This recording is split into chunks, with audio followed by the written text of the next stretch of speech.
Usually I post videos on GTA 5 mysteries, but sometimes when I feel like doing a lot of research, I do GTA location lore videos. And in the past they've worked out pretty well. The first one I ever did was on Sandy Shores. In that video I also covered the abandoned motel. Some people liked this video so much that they decided to rip it off. I'm not pointing fingers at anybody specifically, but you suck. Regardless, Rockstar picked their locations very well for their games. Sandy Shores and the Alamo Sea had some incredible history. But there is one location that stands out above all the others regarding real-life lore: Cayo Perico. The island added to GTA on late 2020. The island that also has quite a few problems with it if you've seen my recent video. But this video is about the real-life lore of Cayo Perico. Firstly, Rockstar picked two islands from real life and combined them to create Cayo Perico. One island for the shape and the appearance, and the second island for the story. Now the story is the most interesting part, but we do have to cover the appearance first.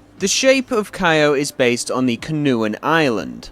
The Canoan Island is a small island located in the heart of the Grenadines. So in real life, it's surrounded by a whole group of other islands. Now basically what Rockstar did was copy the entire design of the island, flip it upside down, and then mirror it. There we go, that is Cayo Perico. It's genuinely almost identical. Now one of the main giveaways of this being the island was the airport. As soon as the GTA community found that, it was game over. If you now go on Google Maps and look at the Canoan Island reviews, they are full of GTA related reviews. Great security and beautiful island. I recommend approach by Kosatka. It's the shortest way to the compound through the drainage tunnel. The owner of the island is a very kind person. Every time I travel there, he gives me over $1 million US. I don't like the guards who are always sending you back to the party, but yes, is a god spot when you can make millions. Imagine traveling here with your family, opening up the reviews, and reading nothing but the talk of guards, submarines, money, and drugs. Now all of that is interesting, but and Cayo Perico ends. Because the Canoan Island doesn't have a huge history of a cartel boss living there and trafficking high amounts of cocaine. This island specifically is and has always been highly focused on tourism. So where did Rockstar get the entire idea of El Rubio and Cayo Perico being related to drugs? Did they just pull it out of a hat, or is it like many other things in GTA 5 based on something that happened in real life? Well, the first indicator is the name. Cayo is a Spanish word meaning a small island, and Perico is a slang word in Mexico and Colombia for cocaine. So essentially, Cayo Perico stands for Cocaine Island. And there is only one island in real life that gained the reputation of Cocaine Island. This island is called Norman's Cay, and it's situated in the Bahamas. In the 1980s, 80% of all cocaine that entered the US during a 2-year period passed through this island. For those of you who don't know already, the early 1980s was the peak of the cocaine boom in America. Top story tonight: it's a drug in the United States. Cocaine is now becoming the in drug from the Bowery to Beverly Hills. Cocaine. It's big business and it's big crime. This period of time resulted in a certain man gaining the name of the King of Cocaine. The world otherwise knows him as Pablo Escobar. But there was another man besides Pablo Escobar who's not as well known. His drug trafficking partner Carlos Leda, the man who El Rubio himself is based on. Now Carlos is the reason why Pablo Escobar is as famous as he is today. You see, in the 1970s, Pablo Escobar was having a lot of trouble smuggling his drugs. He would traffic his drugs on a very small scale with a very high risk.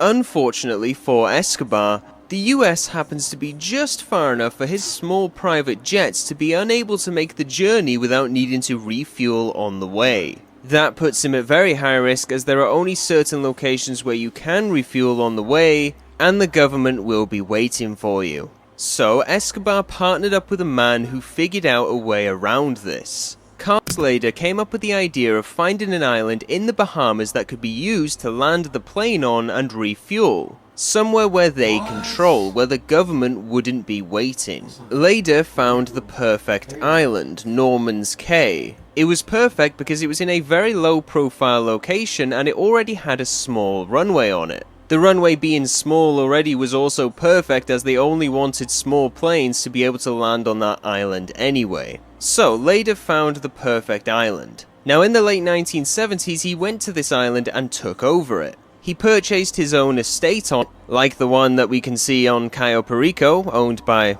El Rubio, and he would attempt to buy up the property of all of his neighbors to slowly push them all off the island. Because of course this island was already inhabited. The people who refused to sell off their land to him later would either scare or kill. There is actually one recorded piece of evidence of this, where a resident was found dead on his yacht drifting off the coast of the island. He managed to get everybody off the island apart from one man. This man was named Richard Novak. You may have read a book that was written about him titled Turning the Tide. This man refused to leave the island no matter what, and then came back in the future to testify against him. Either way, by this point, Leda had taken over the island fully. He had also formed his own paramilitary private army on the island. So he had his own estate on the island, he had his own runway, and now it's riddled with guards. He would then start bringing large amounts of cocaine to the island and packaging it into smaller aircrafts. Smaller aircrafts which would then consistently distribute cocaine across multiple states of America, hence the name Cocaine Island.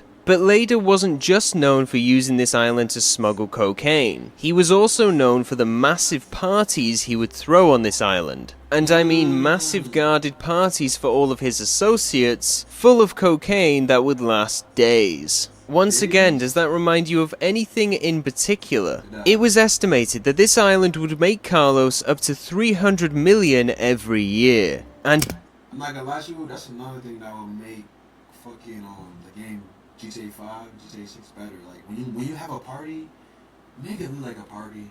Like pack that shit in. You know what I'm saying? I wanna be able to bump through people, like get out the way, you know what I'm saying? All that. Don't pit like 20 people in the a venue that's supposed to have like 1,000 to 1 million. Like, come on, gang. Like pack that shit to and he used this island for about 400 to 300 million every year. And he used this island would make Carlos up to 300 million every year. And he used this island for about 4 to 5 years. Now that is the exact story that Cayo Perico is based on. Rockstar remade something from history and put it into the game, as if it was still occurring. They even created El Rubio and purposely made him Colombian of German descent, exactly like Carlos Leda is. So every time we go to Cayo Perico, we're basically robbing Leda. But I think it's fair to say that El Rubio is a less intelligent version of Leda. Now, in case you're wondering what happened to Carlos Leda and his island, I'm going to tell you that too. Because unlike El Rubio, he's not still doing it today. In 1982, the final year of the island being in operation, the US government figured out the source of where the year of the island being in operation doing it today. In 1982, the final year of the island being in operation, the US government figured out the source of where all the cocaine was coming from. They formed a plan to capture Leda and they completely raided his island. They destroyed his estate, the planes that were found on the island, everything. But Leda actually managed to get away. So he lost his island, but he was already pretty famous in Colombia anyway. Apart from being the co-founder of the Medellin cartel, a few years prior to him losing the island, he'd already created himself some political power in Colombia, forming a party with the goal of getting a Nazi-type government in control of Colombia. Eventually, that's another reason why they never took about my son Hitler. I'm not saying I fuck with that nigga, but he did some cool shit. But when I say my son, I mean like from a 48 law perspective. You know what I'm saying? Cause like he got niggas to give him that country. He got niggas that handed over to him like here, they got a platter, nigga. Nigga, that's intelligent, nigga. The way he did it, nigga. But the way he did it was wrong. Of course, nobody deserved that. Nobody, no matter the race. Leda was captured in 1987 by the US in Colombia after he had a major falling out with the Medellin cartel. Apparently, he became a major liability to Pablo Escobar, and Leda believed that the people around him gave him up. Carlos Leda then became the first drug lord to be extradited from Colombia to the US. They used him as a direct example towards the cartel. He was then sentenced to life in prison plus 135 years. Though he did testify against other people who were extradited to the US, and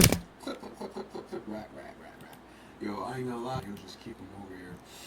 Yeah, bring him over here, get him his life sentence. Like, Ryan, we do shit over here.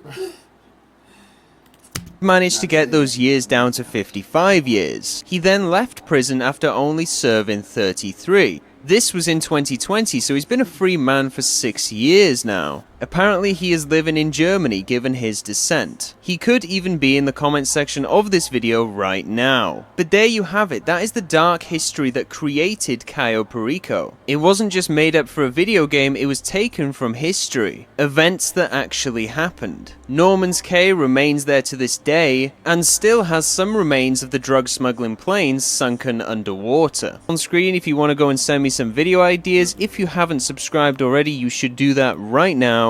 And have a good day.